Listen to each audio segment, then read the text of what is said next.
Hello बच्चों, good afternoon. तो अभी तक हम लोगों ने एनसीईआरटी का एक क्वेश्चन को सॉल्व किया और अभी हम ज़रा और आगे चलते हैं एनसीईआरटी का ही कुछ और अगले क्वेश्चन की तरफ। तो कुछ अगला क्वेश्चन को सॉल्व करने से पहले मीन्स की कुछ थ्योरी को ज़रा सा समझना पड़ेगा। ओके, तो ज़रा सा कुछ चीज़ों को और कुछ थ्योरी को ज़रा सा भी हम समझते हैं। ओके, तो देखिए बच्चों, अभी अगला एक बार थ्योरी है और देखिए सारे टॉपिक एकदम आसान है, बिल्कुल इजी है। आप एक बार सुनेंगे तो आपको एकदम 100% समझ में आ ही जाएगा। इसमें कोई डाउट या तो शक की कोई बात या गुंजाइश नहीं है। ठीक है, तो ज़रा ध्यान से बच्चों सारी चीज़ों को समझिएगा और इसको ज़रा सा सुनने का कोशिश कीजिएगा। ठीक है बच्चों, ओके। तो चलिए बेटा, तो ज़रा सा आगे चलते हैं। अगला बच्चों टॉपिक है क्योंकि बच्चों ये अभी टॉपिक सही सही ये हमारे एनसीईआरटी और टेक्स्ट बुक में नहीं दिया हुआ है, लेकिन प्रॉब्लम्स और क्वेश्चंस दिए गए हैं। तो हम इस टॉपिक को ज़रा इंग्लिश में ही समझेंगे, है ना, और ये आपको एकदम आराम से समझ में आ जाएगा।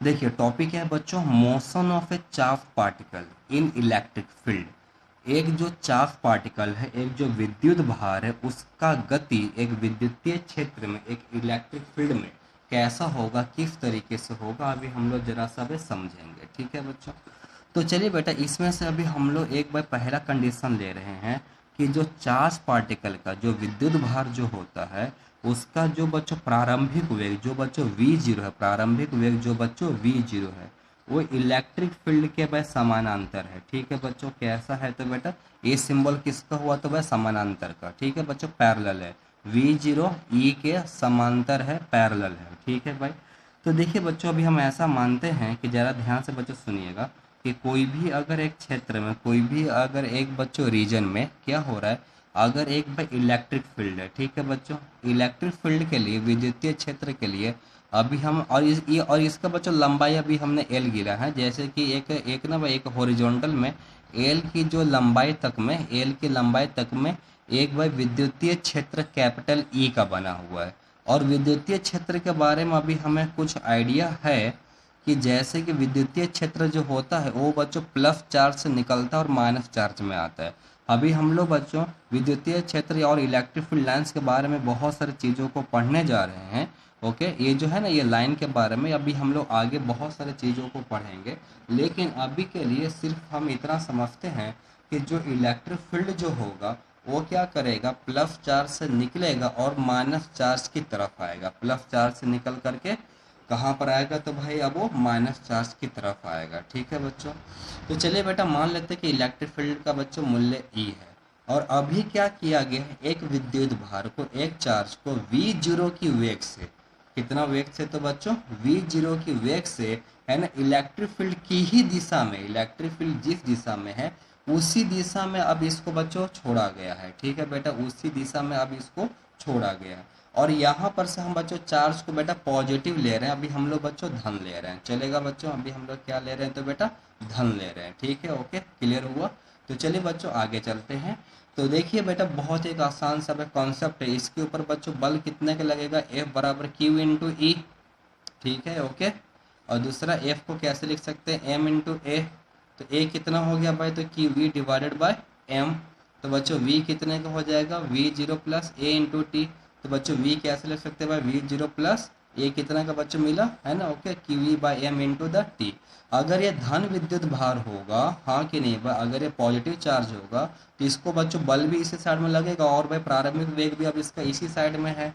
तो क्या होता जाएगा भाई, अब इसका वेग बच्चों बढ़ता जाएगा, हाँ कि नहीं बच्चों, बेटा पूरी बात समझ में आ रहा है। चलिए भाई एक और छोटा सा कंडीशन बस देख लेते हैं, एकदम ध्यान से बस समझना है कि जैसे कि भाई मान लीजिए कि अगर ये एल का कुछ बच्चों लंबाई है, जहाँ तक में अगर एक भाई इलेक्ट्रिक फील्ड जो कि बच्चों बना हुआ है। ठीक है बच्चों, इलेक्ट्रिक फील्ड अभी हमारा इस दिशा में है और इसका मूल्य कितने का है तो बच्चों कैपिटल ई का है।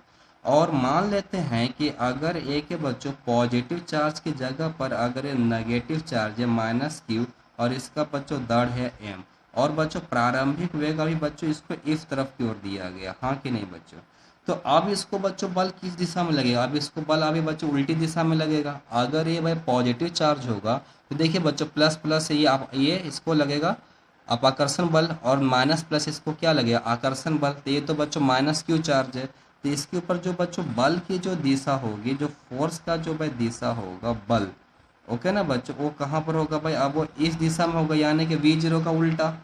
लेकिन बच्चों ओके ना बेटा, बात समझ में आ रहा है कि नहीं आ रहा? अगर माइनस चार्ज अगर होता और इलेक्ट्रिक फील्ड की दिशा में अगर इसको V0 के वेग से अगर इसको फेंका गया होता या इसको छोड़ा गया होता, तो इसको बल तो अब इसको बच्चों उल्टी दिशा में लगेगा। लेकिन बच्चों मूल्य को अभी हम सेम लिख सकते हैं कि F बराबर कितना होगा, तो M इंटू ए, हाँ कि नहीं, उसी के की तरह से। तो और बच्चों और देखा जाए F बराबर यहाँ पर भी बच्चों कितने का लगेगा, तो भाई Q इंटू ई, या तो आप इसको माइनस Q इंटू ई लिख लीजिए, ठीक है ओके। तो ए का बच्चों मूल्य कितने का आ गया, minus Q into e divided by m. तो फिर अब बच्चों V का फिर अब बच्चों कैसे में भाई मूल्य निकाल सकते हैं, V बराबर V0 प्लस ए इंटू टी। तो ए क्या क्या बच्चों, तो अब इसको हम कैसे लिखेंगे, V बराबर V0 और ए कितने का आएगा, कि V by m into d t. तो बच्चों कितने का मिलेगा, V बराबर V0 माइनस की V by m into d t, ठीक है बच्चों, हाँ कि नहीं। अगर ये धन विद्युत भार होगा तो इसका वेग बच्चों प्लस हो जाएगा, और अगर ये ऋण विद्युत भार हुआ तो फिर अभी इसका माइनस हो जाएगा, ठीक है बच्चों। ऋण पर क्या हो जाएगा भाई, इसका वेग अभी बच्चों माइनस हो जाएगा, ठीक है ओके, है ना, ये बात समझ में आ रहा होगा ओके।